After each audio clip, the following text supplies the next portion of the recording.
Hi, I'm Chandler Ashton, and I'm going to be going over Blue Ocean Strategies by W. Jan Kim and Renee Mauburn. So I want to open up with a quote from the book, and it is, "Stop looking to the competition, value innovate, and let the competition worry about you." So the basic concept of blue ocean strategies is that you're breaking out of these red oceans, these highly competitive environments that are red because they're bloody, and there's a lot of fierce rivalries between the competitors. And go into these blue oceans, these uncontested areas where there is plenty of room for growth and you don't have to worry about fierce competition.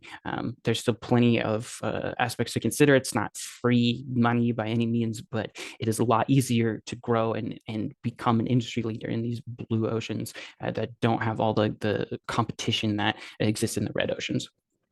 So going over the basic idea is to bring down costs and bring up value for the buyer, which when I first heard that didn't seem like a very relevant way to talk about the strategy.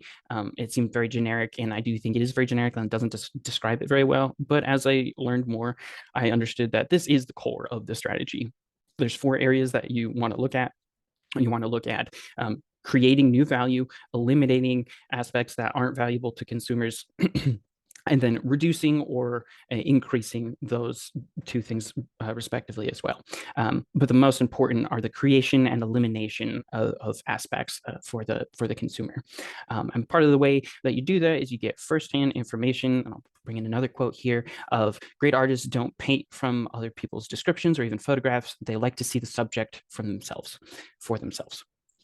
So I think that that is a great description of you should be the one going in to do the research. You shouldn't outsource it to third parties. You should be the ones in the trenches gathering the data and being the one to come up with these strategies, this analysis of what consumers actually want, what things are currently held as standards that don't need to be standards in the industry, what things aren't being provided that need to be provided, and then the things that are being provided and are necessary for consumers that you need to keep. So those are the three things that you need to be aware of, the things that you need, the things you can eliminate, and the value that you can create, which is the basics of blue ocean strategy. There's a lot more that goes into it.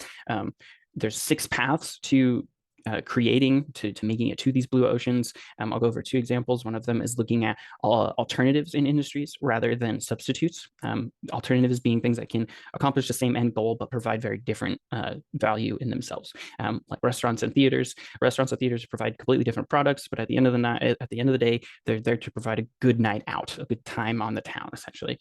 So that's a substitute, or those are alternatives to each other rather than a direct substitute for the restaurant. That'd be another food chain or something like that. And then the other example is looking at pockets, subcategories within the industry, looking across the aisle essentially to people that are not your direct competitors, but are in the same area. So if you look at gym memberships and ones that are focused on primarily a male audience or primarily a female audience, the companies focused on a male audience could look over to the people focused on the female audience, see what they're doing, and see what value they could create there. So there's 6 of those different ones. That's a middle of the book section, and then another section within there that I was my favorite part of. I don't know about the whole book, but definitely of the middle section was looking at non-customers and creating new products and how to do that. So there are 3 different categories of non customers. The first one was customers that are sitting on the edge of your industry that could go out. They could stop being a customer at any point. They're looking for a different alternative, a different something to jump ship on. They're just sitting there as long as they can until they find something else. Then there's the second group that is people that have actively decided on a different alternative. They're not currently your customer. They've decided on something else. And then the third group is people that have never, or customers that have never considered your product. And looking at those 3 tiers of customers, you can poll each of them, look into each of them, why they aren't current customers. Is it a barrier that's in the way? Or somewhere else offering something more? And then finding things that you can either eliminate from your product or create in your product that would attract those non-customers specifically. And that's really what the blue ocean is about, is creating these new markets for non-current customers. And that's really the core of the idea.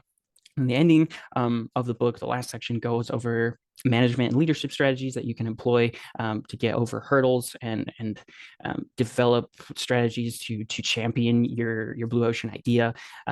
I think they're pretty generic leadership and management techniques. I don't think they are super relevant to blue ocean strategy specifically. I think they could be in any leadership or management book, and they can be left in, but I think they're a tag on at the end. The book is definitely structured with a lot of the value in the front, and then the core meat of the content is in the middle, and then the ending is a little fluffy, and there's not.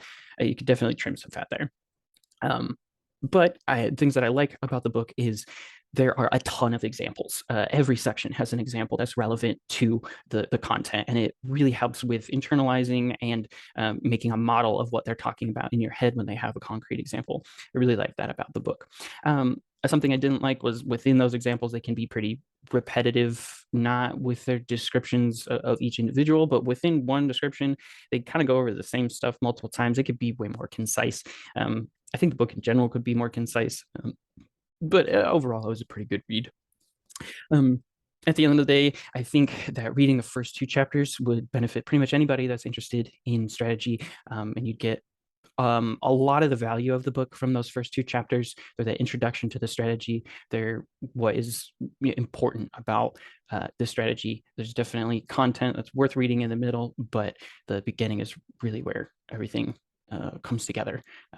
And as you go on, it's less valuable. So yeah, that was my review of the Blue Ocean Strategy.